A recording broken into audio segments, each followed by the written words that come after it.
Welcome back. The Department of Cooperative Governance and Traditional Affairs will be tabling its budget in Parliament tomorrow. This as municipalities around the country continue to dominate headlines for failing coalitions and other governance issues. Joining us now is the Minister of Cooperative Governance and Traditional Affairs, Thembi Nkadimeng, and she joins us via our Zoom link. Minister, thank you so much for joining us here on the late edition. Of course, you are expected to table that budget vote tomorrow. If maybe you can just give us a bit of an insight as South Africans, what can we expect when it comes to your budget vote tomorrow? Thank you very much, and good evening, Bali, and good evening to your viewers as well. We will be delivering a service delivery-oriented budget tomorrow with the focus of ensuring that we do improvement to our municipalities with regard to roads, infrastructure, service delivery needs that have been indicated by communities through our IDPs. You will recall that local government is the only sphere of government that is mandated by the Constitution to, amongst other things, while it tries to respond to the issues that government may understand and know, but we are compelled to talk to our communities through the process of the integrated development plan. So much as we will be accelerating, introducing some of the issues, we are compelled by law to infuse that with what the communities do believe in what to do. We'll also be trying to look into dealing with one of the difficulties that municipalities still struggle to deal with, and it has been causing quite a lot of challenges with regard to creating better economies and the sustainability of municipalities by trying to ignite socio-economic growth in the areas that are already people are residing on, to ensure that municipalities in their own take a responsibility of creating jobs. So that's in a nutshell really what we will be sharing with our communities tomorrow. And of course, I'm sure a number of South Africans are actually quite happy to hear that it will somehow center around the issues of service delivering. And that being said, is of course the issue we continue to see in our country when it comes to those hung municipalities. You know, one would ask, when you look at what plans you have in place, is there some sort of concrete plan you plan on presenting when it comes to how to deal with these hung municipalities, which, you know, can't find each other in these coalitions?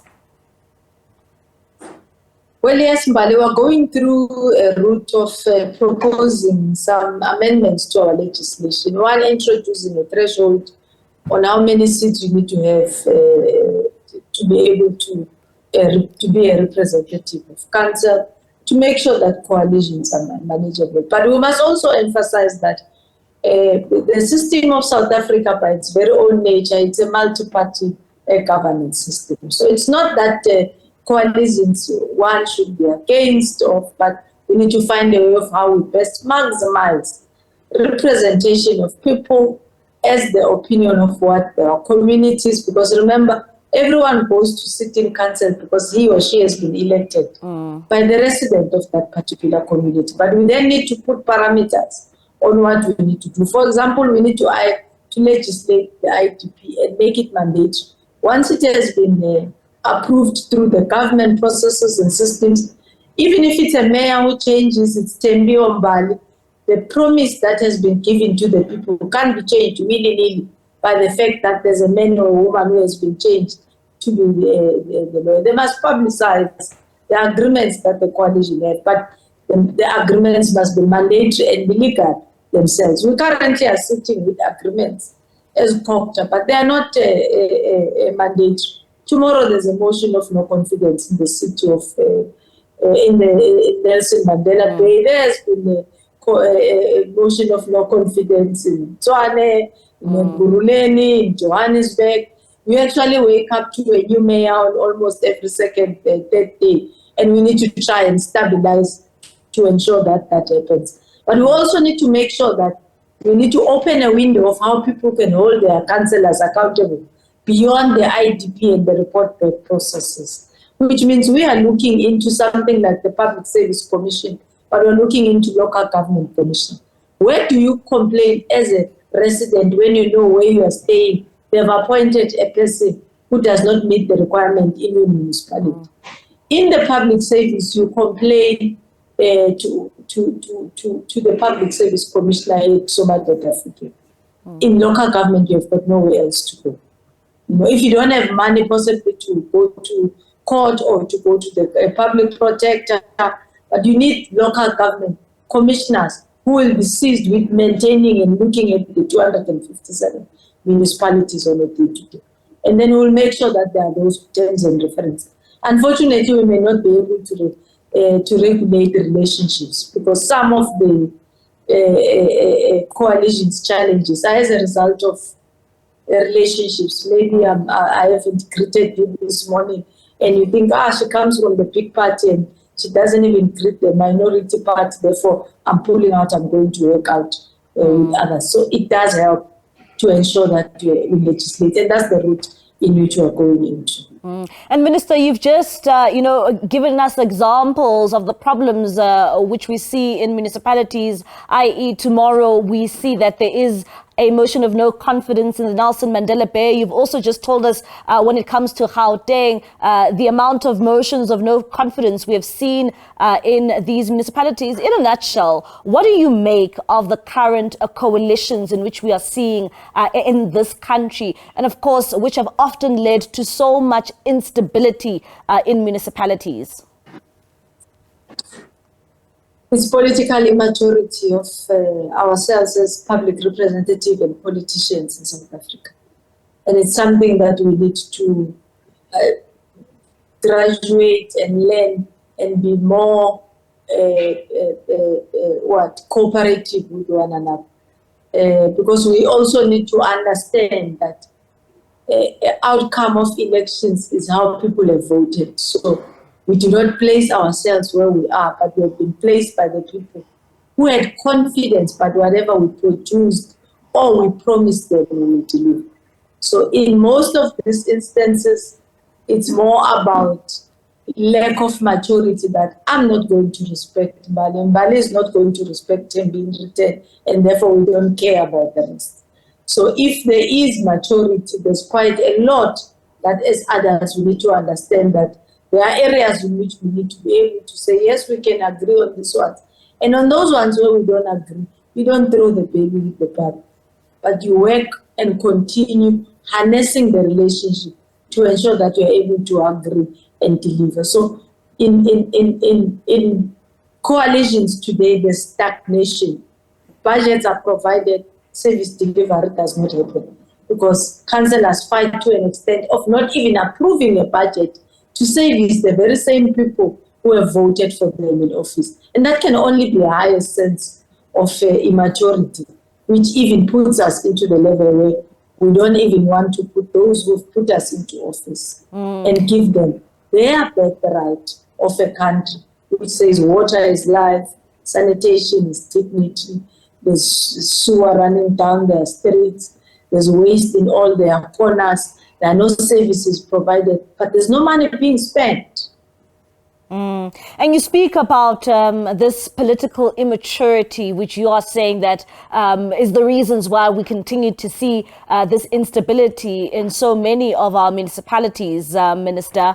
When it comes to the services and the people who have voted, they are the ones who are suffering at the end of the day. And I bring this into sharp focus as well with the issues we are seeing now in the city of Tshwane, quite in particular being in Hammanskraal. It's those important services which then communities will suffer, and now we've even seen deaths in that community.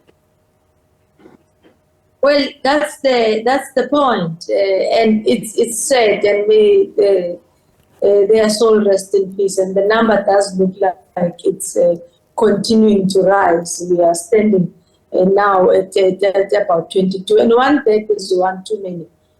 And the people of Hammanskraal deserves better. There have been areas even with national intervention where they've went to Hammanskraal in the city of Tshwane to pledge on programs that the Department of Water and Sanitation can do jointly with them.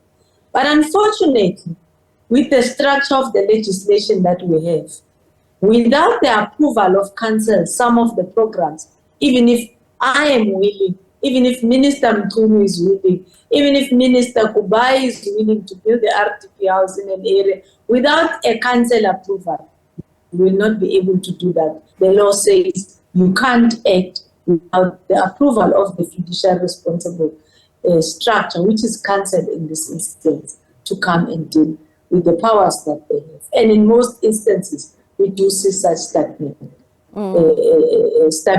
which leads to services not being provided effectively.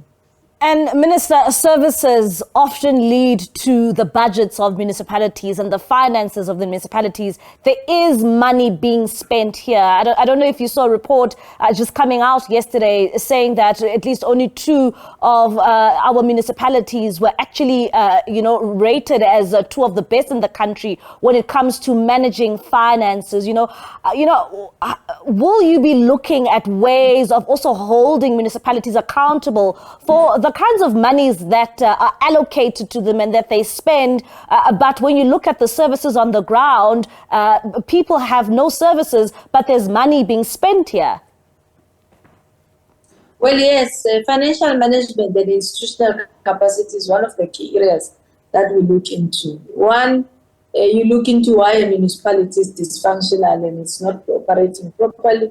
Could it be because it doesn't have appropriate personnel? Could it be because it has the personnel which is not doing its job? Do you need law enforcement agencies? What does your accountability framework indicate? There's quite actually over 850 cases that jointly ourselves, COGTA and municipalities have placed at the level of investigation with the ICU, Hawks and NPA for people to be prosecuted. And we do believe that once that turns, it will begin to serve an indication that it is criminal not to service people at the local government as well, like it is criminal anywhere else.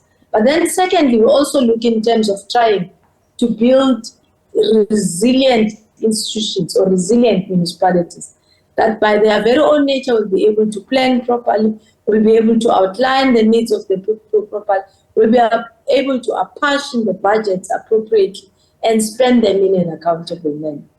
And in that way, it needs to show. I mean, the AG will be releasing the results sometime next week or so of the state of audit outcomes in municipalities. There's still not very a good room of improvement that is needed there. But one of the key highlights shows that with the pressure that from the accountability framework on the reduction of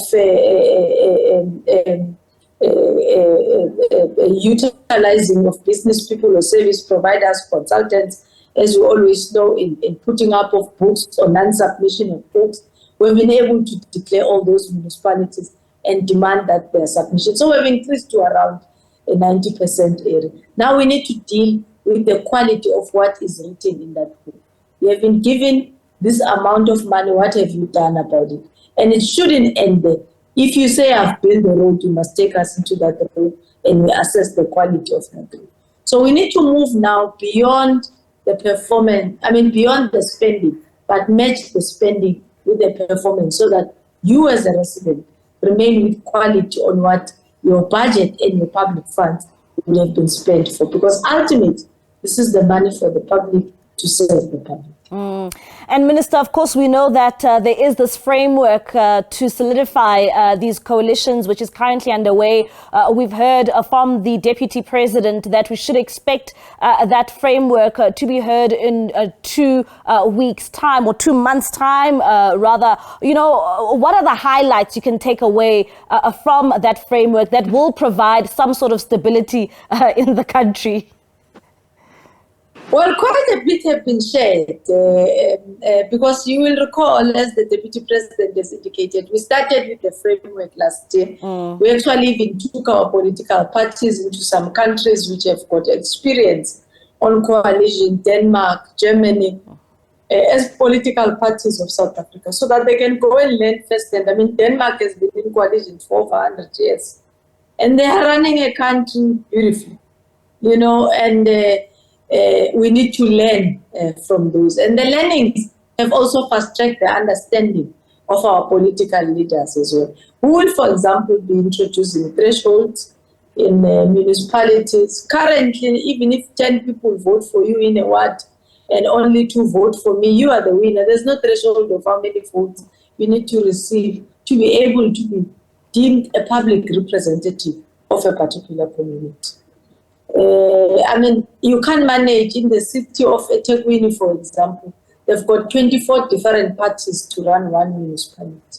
If you introduce 1% threshold, that number reduces to around 7 parties. You're not cutting people out, but you're creating responsibility. Even in the National Assembly, I think each and every party needs about 30,000 votes for you to get a seat.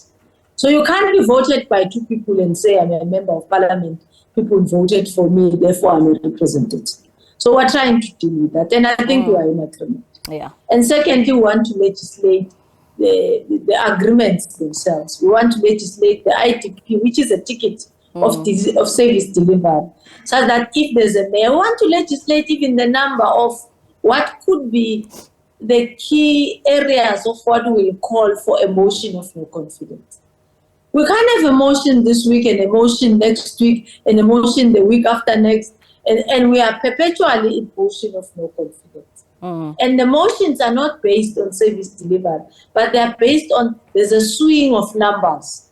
Now Mbali and Thembi are no longer talking to one another, and therefore Mbali wants to go and vote with the other. And this has nothing to do with whether Mbali has violated the agreement. We would want to also venture into that. It's a new space, but we would want to regulate it. All right, then. Thank you very much, Minister. Of course, that is Minister of Cooperative Governance and Traditional Affairs. Her name is Thembi Nkadimeng, just speaking about what we can expect there when it comes to that budget vote, which she will be delivering tomorrow in the National Assembly. Of course, saying that it will center mostly around service delivery with a sharp focus on municipalities.